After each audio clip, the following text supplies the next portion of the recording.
Hi guys, welcome back to Doorknob Confessions. I'm here with my host Gabby, and we're really excited to dive into some confessions today.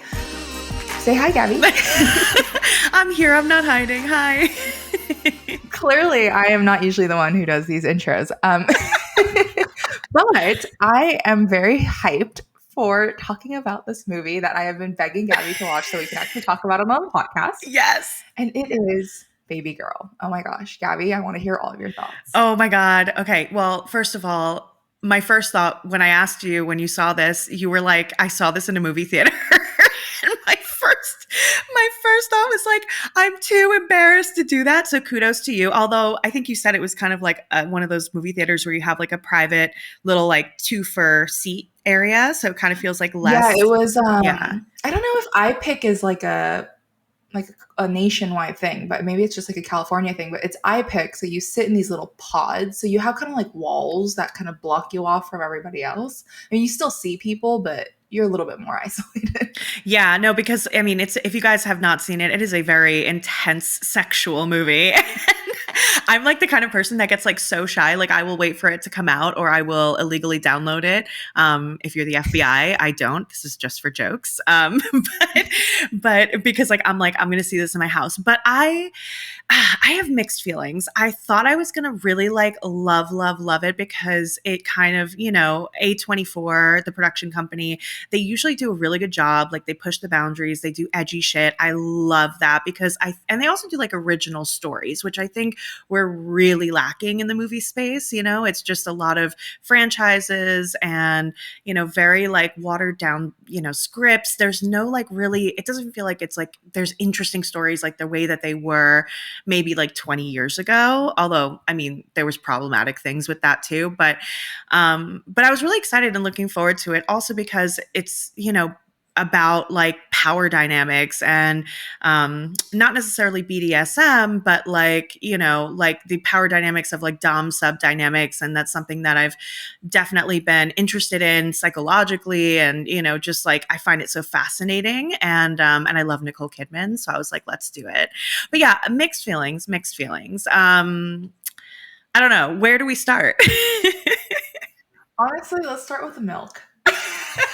The milk scene. Yes, let's start with the milk scene. So what are your thoughts? Well, my best friend and I, we went to go watch it, and she was saying that it was the best commercial for milk since the Got Milk campaign in the early 2000s. And I could not agree more. I've never drank a glass of milk since I was a child until I watched that movie and I got home and I was like, I am craving a glass. Now, is it the milk scene where she drinks the glass or where she drinks it out of the dish? Probably the glass, just because it was like in the earlier... Okay, so spoiler alert. If you haven't watched the movie, there's probably going to be some spoilers. But it just was so unexpected. I didn't know what was going on. It's so random. I also had no idea what this movie was about. My best friend just bought the tickets and she was like, come to this movie. No, you went in blind? Oh, I went in completely blind. Oh my God. I had no idea what the movie was about. But she was like, it's like 50 Shades of Grey, but better, and you'll love it. So I was like, I trust you. I'm going to go watch it. And I did, in fact, love it. But I like every movie. I am not picky. The things that on Rotten Tomatoes that have 20% on them, I'm like, oh, that was such a great movie. It was so cinematic, so I'm not very picky. Yeah.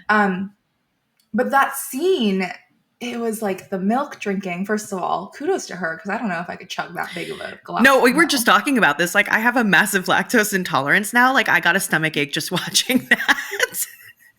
No, me too. But she made it look delicious.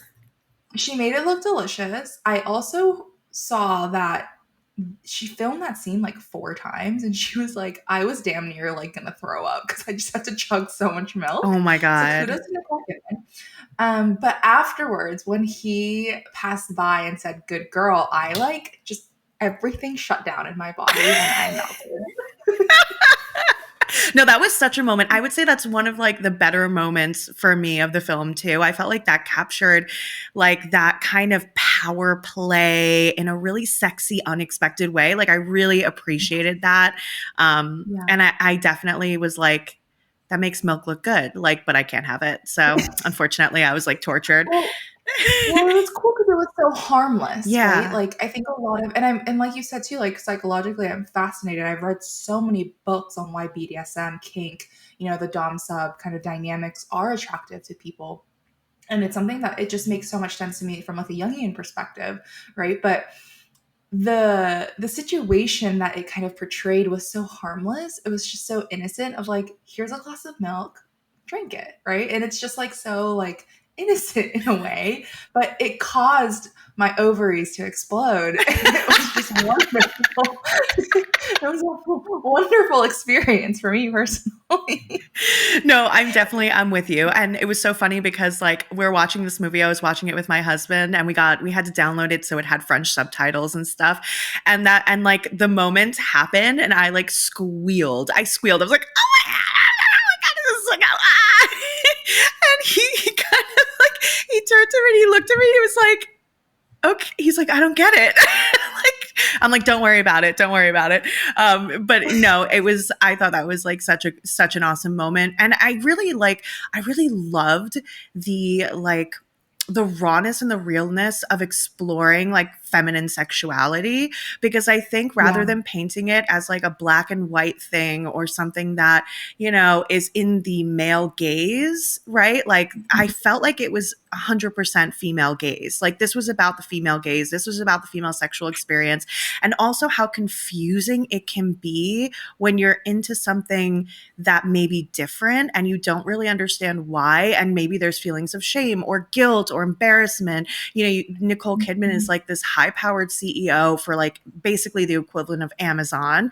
And she is in control of every aspect of her life. She is the leader, the boss of her family, of her, her company. She's in charge and has so much responsibility and pressure. And yet there's like a part of her that craves like that kind of like letting it go and letting somebody else take control. And I love that because like, I think so many of us women these days are expected to kind of do it all, right? Do it all. Be the pro at business, be the entrepreneur, be the moneymaker, be the family woman, be the mom, be the great partner, be the sexy diva in bed, like whatever. Like, I mean, and it's a tremendous amount of pressure. And I think where some people don't understand the healthy kinds of dominant, submissive, like energies is like, they think it's about like punishment, like maybe the male is the dom and it's about punishing and humiliation and degradation, and that is a kink, but that's not the entirety of what like it could be. And really it's like about relinquishing control to being the submissive, like is like relinquishing control to somebody else so that you don't have to think about anything. Like you can be in that pleasure bubble and someone else is in charge of that pleasure. And what actually is interesting is that the submissive is the one, when done correctly, with all the power, because they're the ones that dictate when to stop, when is too much, like what's going to be pleasurable for me. And so actually, ironically, it's the dominant who's more in the has to kind of like, even though they're taking charge and they're in control, they also have to do it in a way that is going to be pleasurable for their sub, which like gives the sub the power. So it's like super interesting. Yeah, there's a lot of like kind of aspects of surrender too. And I think that a lot of women, at least, from what I can see, struggle with the concept of like, what does it feel like to fully surrender, because it doesn't feel safe. But in more of like a playful, pleasure oriented setting, it can feel a lot more approachable, and a lot more tangible for them. A scene or like a moment in the movie that was kind of unexpected, which when I first watched it, it was a little weird, but then when I kind of like let it sit with me, it was like, okay, that was actually interesting, was how oh my gosh, I'm totally blanking on their names, but the husband, Yeah. and then the man that she's having an affair with, them interacting with one another was super fascinating. Like it was like, oh, this is very interesting, because they were kind of like almost friends. Like they saw each other and they're like, hey, it's okay, like you're good. Like it was just like and I thought A24 did a really great job at kind of portraying that dynamic of like, it's not about me, it's not about you, it's about her. And she clearly, also too, like in the beginning of the movie, she just, they portrayed her as such a wonderful mother because she was. And I think, like, kind of to your point, Gabby, like, the way that women mother does not negate, what their interests are and how they experience pleasure, or at least how they want to experience pleasure. Yeah, I love that. And I actually like thought about that too when I was watching it. It's like I think there's this, well, it goes back to kind of this I think it's the Electra Madonna complex, right? This idea that either you're this loving, doting mother figure, and that means that you're suddenly asexual, right? Or you're this like, nymphomaniac, sex-driven woman, but you're not a mother, right? Those things are separate. And I think like we have to broaden our perspective on what it means to be a modern woman. And you can be all of those things at one time. Like these are aspects and parts of who we are. Like speaking of Jungian work, like it's like parts, right? We have like that part of us that wants what we want and is sexually craving like certain things that may not like necessarily align with what you might think like a loving mother or an accomplished business person might want. But actually, like these are all different aspects and they can be contradictory and they can be controversial, and it doesn't make it any less real or bad in any way, and I think like we have to like open the doors for having the conversation around what about having all of these parts of us like be okay and not having any shame or judgment. And it makes me think of like one time I think maybe in high school or middle school, and I went to my grandma's place. This was like my mom's parents or my dad's parents, excuse me. And they must have been in their like 80s at this point. And I remember like going into their office at their house when they were all in the living room. I was by myself and I was looking through my grandmother and grandfather's books. And they had these books that like shocked me that were all about sex for seniors. Sex After 70 was named one of them. And I was like, at first I was like horrified. And as a child, I'm like, oh my God, I don't want to see this. Like as a teenager, I'm like, oh, like old people having sex. Like, oh, that's so gross. But as I've grown up, I'm like, wow, mad respect, like just because you're a mother or you're older or whatever the circumstance may be, you're like, I know that this is also a big thing in the disabled community, people saying like, oh, like we must be asexual because we're paraplegic or because we have developmental, issues or whatever's happening because we're different, we must not be sexual and that has to be separated. And no, like we're all sexual, we're human beings, it's a part of the human experience. And it makes me sad to think like, there's this expectation or idea that like you get older or you're different or something and like suddenly you're not sexual or that's a part of you that has to die, and that's so unhealthy. Yeah, no, absolutely. And first off, I think that's really sweet that your grandparents had that book. Obviously, they're trying to really keep it alive. Um, and two, like I always like to think about like ancestrally and biologically, like human beings aren't animals. Animals aren't like contemplating if they should or should not have sex. Like I think as human beings, we're meant to procreate and we're meant to like, and that involves sex. And whether you want children or not is a completely different story because we have brains and psyches and developed intelligence. But I think that a lot of people have so much of a shame narrative around being sexually active. Yeah, no, definitely. And and I think that like a lot of these confessions are really great too because it kind of highlight these different aspects that people feel so much shame around, but at the end of the day when we read them we're like, yeah, like makes sense, I totally get why you feel that way. And Yeah, totally. I mean, literally like 80%, if not more, of the confessions that I'm reading online and getting from people are mostly having to do with feeling shame around different aspects of their sexuality or sexual experiences they've had or things that they're questioning about themselves. And, it's like not black and white, you guys. Like it's so complex and involves so many aspects of like your psyche and what you're actually interested in, who you're interested in. And we need to just like shed the shame around all of it and recognize that we have one life to live and you should be doing the things that give you joy, including the sexual things. And the other aspect too is like like what if things are not working with your partner, right? Like what if, there's one of the, I think it was the opening scene was like super, for me, very jarring, but also very real, I think, because there's a lot of women out there who, can't orgasm with their partner, or their partner doesn't know how to get them there, and they kind of like fake it. I'm guilty. I've faked it a bunch of times with like different partners that I've had, because I don't want them to feel bad, or I'm kind of tired, or I'm over it and I don't want to try. Like I am, like I know I'm not the only one. But there's this idea that pleasure is kind of exclusively for the male partner, and that we're here to put on a show. And because we can't get out of our heads, or because we're feeling anxious, or our partner doesn't know how to like work with our bodies, like we just don't talk about it. So our go-to is kind of this people pleasing of like, okay, I'm going to fake it. And it's not that I'm not having a good time. It's just, but I'm going to fake my orgasm because like I'm done and he's pretty much done and I don't want to like, keep going. But then there's no conversation around it. There's like this, and then you go and take care of yourself, right? You know what I mean? And you know how to get yourself there, but there's no conversation with your partner about how to like help them help you. And I don't know, is it because we don't want to hurt their feelings? Is it because we're embarrassed to talk about it? I mean, what do you think?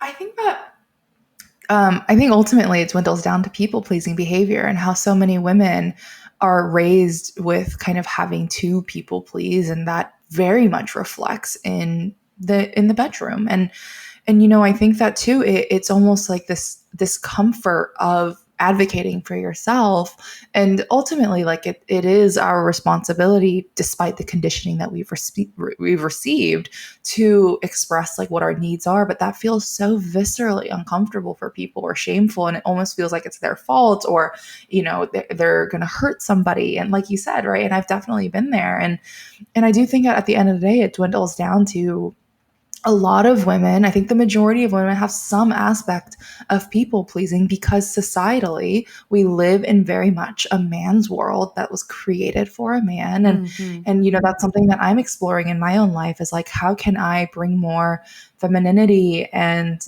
really leaning into that feminine nature in my own life. And at the end of the day, I think it's also like being really empowered in what my needs are, what my beliefs are, and what how I want to show up for myself, even if it makes me feel uncomfortable. Yeah, yeah, definitely. It's like, ladies, like, be vocal about what you need and what you like and what you want, and Mhm. kind of breaking that societal Mhm. pressure and conditioning around being the good girl, right? Like literally, and making sure that everybody else is happy and satisfied around you, and you come last on your list. Like it is time for you to come first, literally and Mhm. figuratively.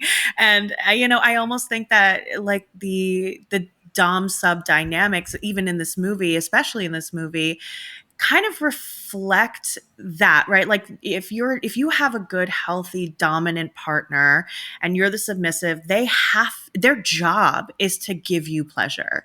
Their job is to make it feel good for you. It's not about their pleasure, although they get pleasure out of giving you pleasure, but it's about you and you taking center stage, and kind of like not having to direct everything and not having to take care of everything yourself, but rather having someone that knows you so well that you can just fall into this like delicious space of surrender. And I think Mhm. all of us could use with an experience like that.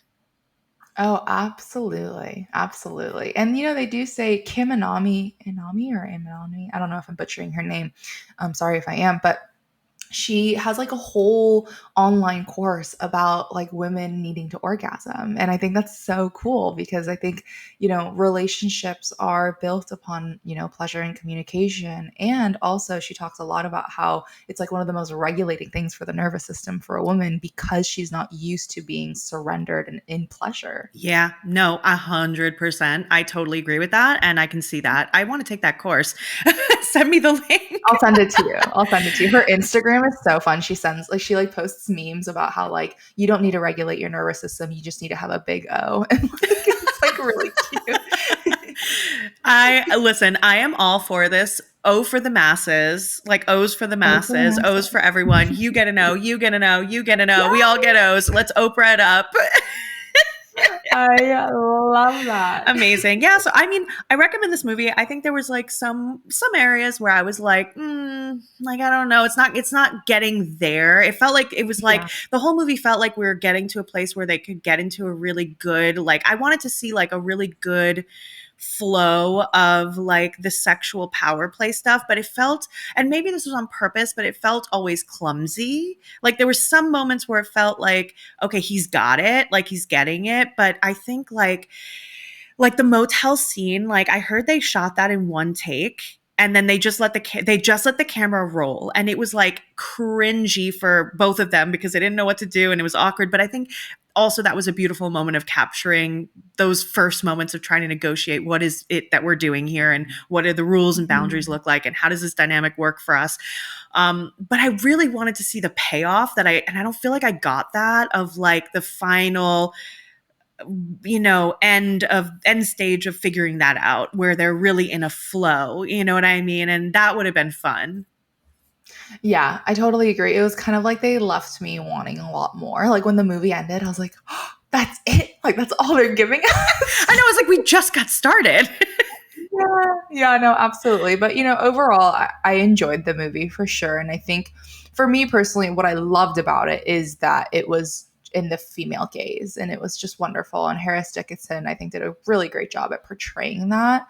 I have Harris Dickinson like edits all over my TikTok because all I do is consume Babygirl content. I love this for you. So, love that for me. I imagine you have some confessions for me, Gabby. Yeah, I do. But this is not a sponsored.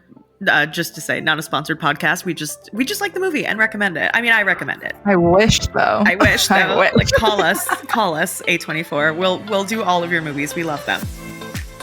When was the last time that you let yourself really have fun? I mean, really have fun. That pure, unapologetic, goofy, silly, adventurous kind of fun that you used to have before you became that responsible adult. Look, we all know you're reaching those KPOs at work, you're showing up to Pilates, you're taking care of your kids, you're doing that self-growth work, and all of that is great. But you also need to give yourself time to throw it to the wind and just play. That's just as important when it comes to creating a life that feels joyful and expansive. And that is what Camp Yūgen is all about. Camp Yūgen is the adult summer camp experience for women, by women. We are passionate about bringing women together in community to play, create, travel, and have incredible adventures, all while nurturing and healing the inner child. With curated, all-inclusive luxury trips around the world, Camp Yūgen will transport you to a whole new world, and all you have to do is show up. We take care of everything from breathtaking accommodations to gourmet food, exotic excursions, healing workshops, creative activities, transportation, and of course, pajama parties. Our next trip is coming up in May 2025 for our session in the south of France, and we would love to see you there.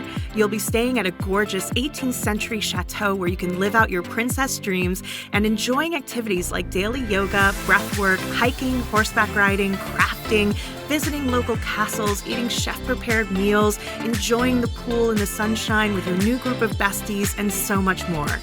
Give yourself the gift of relaxation and play and join us today. Visit www.campyugen.com/May2025 to book your suite and get ready for the adventure of a lifetime. That's www.campyugen.com/May2025. See you in France. Okay, so let's see. Well, this one's kind of funny. And I don't know. I was trying to think if I had any examples of this, and maybe it'll come up. But okay.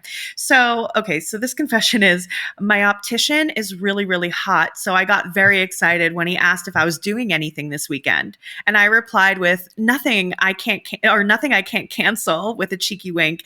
And then he said, "Oh, sorry, no, I just wanted to know if you're likely to be wearing your contact lenses."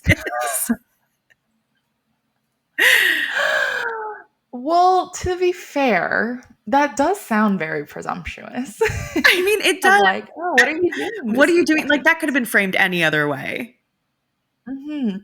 Yeah. Or like, at least started off with like, I don't know, like, oh, I don't know if your contacts will be available. Do you have any plans this weekend? Like, at least frame the girl for something. I know. And Poor that's like, thing. I mean, like, do you go back to that optometrist after? Like, or are you so Oh, like I mean, worried? I personally wouldn't. I would Like crawl immediately be into a Yelping a cave. different optometrist. Yeah. No, for sure, for sure. I think, once you cross that line, it's like a little awkward. And, when you think like one of the people that's like your doctors or something is hitting on you and like they're not, I don't know how you come back from that, like without being super awkward. No, truly. Yeah. Well, it reminds me of this really funny time. I was living in Bali for 6 months, and at the time I had made friends with this girl, and we had been like kind of rooming together and traveling together and having like just adventures and things like that. And one day she was like, I looked at my poop and I think I have worms. And I was like, first of all, shut the fuck up. But like I have like such, I don't know what it was, but like parasites freak me the fuck out. Like they freak me out, right? Like the idea that they're like little wormy worms like in my body, like there probably are, but I don't want to know about it. And if they're eating extra calories, then they can stay. But she was like, I think I have like worms in my poop. And I was like, she's like, can you look at it? And I was like, no, I'm not looking at that, but like, let's go to the doctor. And so we had to like go around, and I think we went to like 3 or 4 doctors because like they were like, oh, we don't check for that or blah, blah, blah, blah. And then finally we found one, and it was so awkward because I was in there with them because she was nervous to go by herself, which is fine. Girl power. We stay with our sisters. And the guy was like, put her on the table, and he was like, okay, I'm going to have to check you out. And she's like, what do you mean? And he was like, what does that entail? Like, what does that entail? And I'm sitting there fucking hysterically laughing. Like, I shouldn't have been laughing. I should have been more sensitive, but I was dying that we were here doing this. I was like, what is about to happen? I'm just a spectator. Like, I'm just like watching. And this guy like was like, listen, I can't give you medication. Like, I need to like check and see if you have like signs of worms. She's like, where? And he goes, your butthole. And so and she's like a pretty shy person when it comes to that.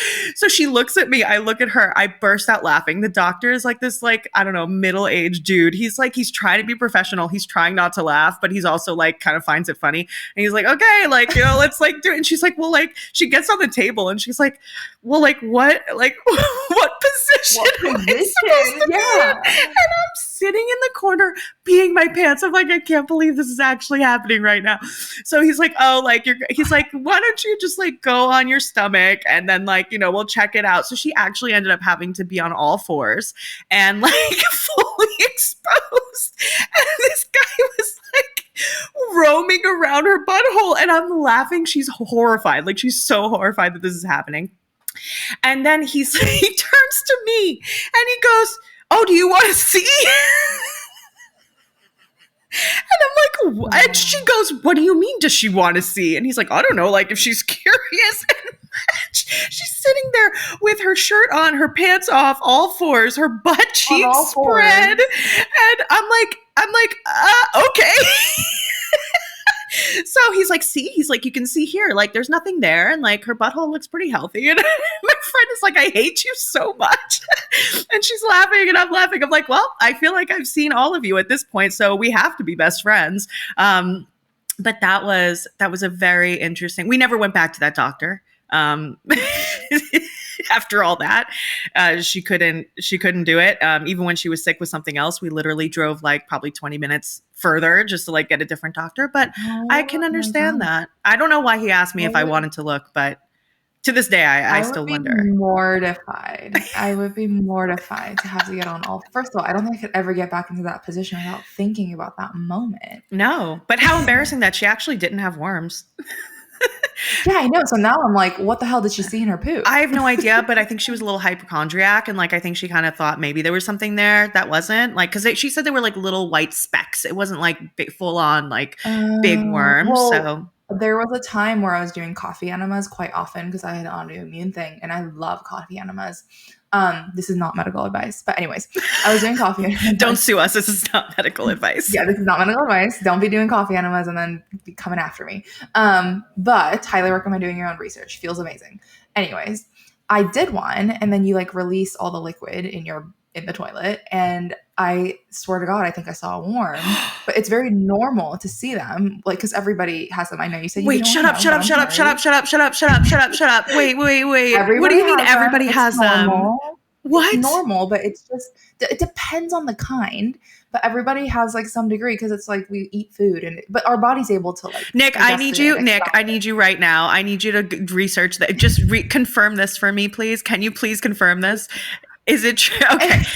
Producer Nick is going to go check because like that freaks me the fuck out.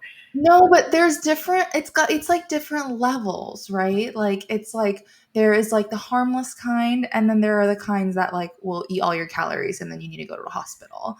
And that is not normal, but like everybody has some normal kind. Anyways, I digress. I saw them in the toilet and immediately I was like, babe, come see my poop. And he's a nurse, so he's like totally fine with it. And he saw it and he was like, that is actually insane because you see like a little, like mine was not a white speck. Well, because you're literally like cleansing your colon. Anyways, My jaw's on the fucking floor. Wait, I need to do a coffee enema, I think. but it feels, I mean, it honestly feels really good. You feel so energized. I highly recommend. I can send you my coffee enema guide. I wrote like Oh, a whole please guide do. Please because I do. was so obsessed So with do you it. actually get the benefits of caffeine though? Like too? Cause it's like, No, so I don't consume any caffeine, and so okay. that's what I was really worried about. And you don't get any caffeine because it like goes up your bum instead of your throat. Uh, Oh, not everyone has worms. I know that. okay. Nick confirms not everyone I has was worms. If you're mistaken. listening to this right now and you're freaking out like I am, I'm it's not, sorry. you might, you I listen, you might have apologize. worms, but you might not. So it's I mean, 50-50 chance. But Yeah. but I mean, like parasites are pretty normal. I think, especially if you eat like sushi, like raw fish, things like that, like you're more likely to Which have it. I But, have it like once a week. but yeah, no, sorry, I interrupted you. But so you don't drink coffee. So did you feel the caffeine from this? No, you don't feel the caffeine, but it feels like you have caffeine because your body produces. I'm like forgetting. I'm blanking on the word right now. It is a little early for me. I'm blanking on the word, but your like body produces like this chemical in your system once you like get all that shit out of you. No pun Yeah. intended. And But and it feels really, really good. It feels really heavenly, and people swear by it. I And love I that. actually was helping a client, and he had ulcerative colitis, and his doctors were at kind of a loss on what to do. And we adjusted some things in his nutrition, and it was getting better, but not quite. And then we added the coffee enemas, and his ulcerative colitis completely healed. And his doctor wants to know Wow. what woo-woo practitioner he was working with. That was me. Um, and it worked. And so like a lot of people have great benefits from it. Obviously do your own research. Some people are a lot more sensitive than others, and some people would benefit. I was trying to get my partner to do it, but he's like, I'm not sticking anything up my ass. So Can we talk about though real quick like two things? Number one, I love when that happens because I've had clients as well who like are having a lot of like chronic inflammation, gut issues, like honestly like really high anxiety, panic attacks, like things like that, IBS, like I mean just a whole range of different things happening that have to do with like high cortisol levels and chronic trauma and stress in the body. And then they're doing like these alternative style practices, which really honestly are they're heavily researched like interventions. They're just not used by like Western medicine very often. And I always love when like their symptoms clear up and they're like, oh my God, I haven't like experienced this ever. And then their doctors are like, what woo woo practitioner are you working with? And it's like, see, you guys, like, honestly, like, get on it. Like, read your research. You're a doctor, like, do your continuing education. Like, don't just like keep doing what you're doing for like 20 years and not actually like look at what's new, because it could really right. help, but it's a satisfying moment. It really is, and it really affirms like everything that you research. Well, because a lot of the research studies I like look into are from like 2023, 2024. Yeah. Like they're all within the last like 5 years, and my professors don't even let us cite anything that's older than 5 years, which I Yeah. think is very No, telling. same. I mean, like, because a lot of the old stuff is getting rewritten and, re-examined. And, it's like we have to evolve with modern medicine and like without like, staying stuck. But it's hard because, the school systems give education that like educational, like, they give classes that are based on like materials that they've been using, the same materials for like years and years and years and decades. And it takes a long time to go through med school. It takes a long time to get your doctorate. And by the time you're done, all this new research has come out, but all the stuff that you learn is like now like kind of old, right? And so keeping up with everything is really, really important. And then the other thing I wanted to say, my part deux of that, part deux, I'm learning French, is what is it about men having an aversion to things in their butthole? Because I mean it's a fair. I also have an aversion to things in my butthole. Okay, wait, that came out wrong. I mean, I don't love putting things in my butthole. I should really reframe that. but I find it in particular, like my husband, I was like, listen, we're getting up there in age. I think it's important that we're like really healthy and we're scheduling our doctor's appointments and we're getting our checkups. And I'm like, you really just like prostate cancer is a real thing. Like you should really get like, a colonoscopy. And his face like went white. And he was like, when I explained to him what it was, because he didn't even know what it was. And he has like, I think there's a history of some cancer in his family, not prostate, but other cancers. And when I told him what it was, he was like, I'm absolutely not doing that unless like I have cancer. I was like, then it's too late. He's like, let me just wait until the very last second. And then Yeah. No, it's and then on the other hand, you have guys who get sent to the ER because they fall, quote unquote, fall on things that get stuck in their butthole. So I don't know. It's a wide range out there. It's a wide range. Hilarious. Are you tired of feeling stuck in cycles of anxiety, depression, or self-doubt? Traditional therapy just not giving you the breakthrough that you deserve? I've been there and I know how frustrating it can be. It's time to heal from the inside out with the Infinity Program, the ultimate online program for nervous system healing and subconscious reprogramming. Created by a survivor and expert in trauma healing, this self-paced journey uses proven methods like somatic healing, mindfulness, inner child work, and nervous system repair to help you transform your mind, body, and soul. Say goodbye to old patterns and hello to a life of peace, confidence, and self-love. Visit www.omtherapycoaching.com/store and click Infinity to start your journey today. That's www.omtherapycoaching.com/store and click Infinity. And for a limited time, just because you're listening to this podcast, you can get 10% off. Just use the code podcast at checkout. It's time to reclaim your happiness. Your future self is waiting. Guys, I am not a lawyer and I am not going to pretend to be, but I do run a really, really profitable coaching business with lots of things like retreats, one-on-one mentorship, group programs, online programs, and much more. So it's really important that I protect myself with the right legal documentation. That's why I go to Coaches & Company. They have easy-to-read, lawyer-created contracts without the law firm price tag, perfect for solo entrepreneurs and people just starting out in their business. You can customize templates and use them over and over and over again with confidence that your business is protected. So if you are a service provider or a coach and definitely not a lawyer, visit www.coachesandcompany.com/ref/confessionspod today to get your contracts in order. Or just go ahead and click the link in the show notes and it'll take you right there. Okay, well, let's finish it off with one more confession. This one is so sweet and it made me sad for this person, but also like how adorable. Okay, so do you know what Life 360 is? Yeah. Okay. So it's like a kind of like a tracking app or, right? Like something like that to keep an eye on your partner or whatever. So, okay. So this guy wrote, my girlfriend wants me to download Life 360 so we know each other has arrived safely at work to prep dinner, etc., like what our schedule is. I'm running out of excuses because I don't want her to know that after work I feed the pigeons for half an hour as I have no friends. Oh, wait, that's actually really wholesome. I know. It's not like he's cheating or doing anything wrong, but he's feeding pigeons because he doesn't have friends. So his friends are their like, leave the man alone. Oh my God. Okay, well, this is one of my favorite things. It's a little life hack for everybody. Just frame it as a meditation. Okay. This is my meditation. This is literally what I do. I will peel.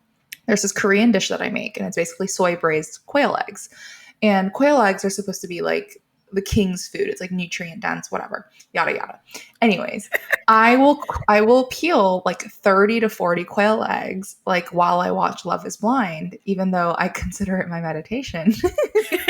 And But my it's kind of a partner always asks meditation. me, it's so meditative, honestly. And so anytime I do something and people question me, I'm like, look, it's a meditative experience. Like, don't bother me. I love that. I love that. I find cooking to be so meditative. And by the way, I just made the Korean soy braised eggs actually 2 days ago. They're in the fridge, getting nice and marinated. They're They're so amazing. good. Oh, guys, They're like so good. it's high in protein. It's obviously low in fat. It is delicious as fuck. You can add it to like soups. You can add it to like rice. You can add it to like literally anything. And it just makes everything delicious. I'm obsessed. I'm obsessed. It's so good. Yeah. Yeah, so I like that. And, meditation, by the way, can be anything, right? It's peeling thing. It's just being in the True. moment, like breathing, like enjoying something. Mhm. Like it doesn't have to just be sitting and, thinking with, or like analyzing your thoughts and like breathing slow. Like it Mhm. can be like Mhm. dancing, playing music, having sex can be a good Yes. meditation, tantra, right? Like, I mean, Mhm. it can be all Singing. all kinds of things. But I like that. Let's Mhm. frame it as a meditation. And Pigeon feeding I know. And equals I wonder meditation. though if the girl is on the other end like freaking out, like why doesn't he let me track him? Like what is he doing? Right. Right. Oh my gosh, I would be like freaking out, thinking the worst, and then he's like low key just like feeding pigeon. It's well, and like kind of, interesting because I think most of us women have had, if not all of us, like every woman I've talked to, honestly, not one person has not had the experience where a guy was like doing shady shit. And, Yep. it's really like rare to find kind of, I feel like a pretty wholesome, straightforward male partner, that isn't, Yeah. especially in the day and age of social media where there's Mhm. OnlyFans and where there's like porn everywhere, which I don't have a problem with porn. It's just, it can't be like the main thing that you do in your life. And also like there's Mhm. porn addiction and it can mess up your relationships if like that's the thing you're like obsessed with and wasting all your time with. So there's a fine line, right, between healthy and unhealthy. Definitely. But with social media, there's like all kinds of like, accounts and women flaunting their stuff, which is great. Go you, go girl. But men being inappropriate with that, like men who have girlfriends, men who have wives, like, and it's just like a DM is like how you start a conversation these days with people, and it's just a very slippery slope between like emotional cheating to physical cheating and all of these things. And so, I think like most of us have become like kind of paranoid, which makes sense. But it's really nice to know that there's men like this out there, and my husband, I was really kind of shocked when we first got together. I was like, and I wasn't used to this, kind of a person because I've dated kind of jerks in the past, to be honest. And I'm on my healing journey. So, it's part of it. I accept without judgment.